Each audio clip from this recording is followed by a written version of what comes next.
السلام علیکم۔ آج کی اس ویڈیو میں ہم قائد اعظم محمد علی جناح کی حالت زندگی کو مختصر سا اور جامع انداز میں آپ لوگوں کے سامنے پیش کریں گے۔ قائد اعظم محمد علی جناح 25 دسمبر 1876 کو کراچی میں پیدا ہوئی۔ ان کا اصل نام محمد علی جناح تھا۔ وہ ایک ممتاز سیاستدان، قانون دان اور پاکستان کے بانی تھے۔ ان کا تعلق ایک متوسط طبقے سے تھا اور ابتدائی تعلیم کراچی میں حاصل کی۔ بعد ازاں انہوں نے بمبئی، جو موجودہ ممبئی کے ایک کالج سے تعلیم حاصل کی اور پھر لندن میں قانون کی تعلیم حاصل کرنے کے لیے گئے۔ تو یہ ان کی حالاتی زندگی تھی ابتدا کے حوالے سے۔ جناح نے اپنی کریئر کا آغاز ایک وکیل کے طور پر کیا اور بہت جلد کامیاب وکیل کے طور پر شہرت حاصل کی۔ ان کی سیاسی زندگی کا آغاز 1906 میں آل انڈیا مسلم لیگ کے ساتھ ہوا۔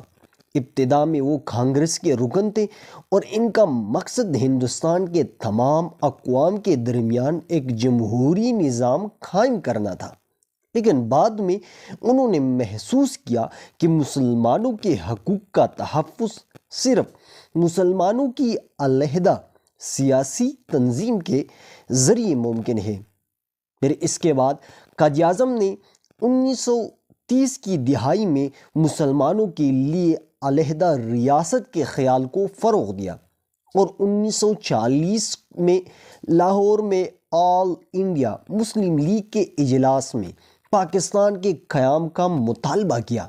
ان کی قیادت میں مسلم لیگ نے ہندوستان کی آزادی کی جدوجہد میں ایک اہم کردار ادا کیا اور 14 اگست 1947 کو پاکستان کے قیام کے ساتھ ہی وہ پاکستان کے پہلے گورنر جنرل بنے۔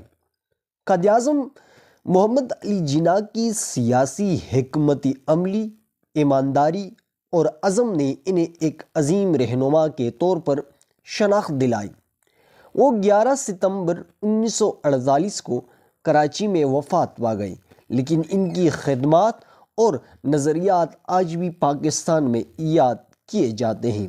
تو یہ تھا قائد اعظم محمد علی جناح اور ان کی حالاتی زندگی اور ان کے جو کارنامے تھے، ان کی زندگی کے بڑے تو میں نے آپ لوگوں کے سامنے پیش کر دی۔ تو میں امید کرتا ہوں کہ آپ لوگوں کو یہ ویڈیو پسند آئی ہوگی۔ آج کے لیے اتنا ہی کافی۔ والسلام۔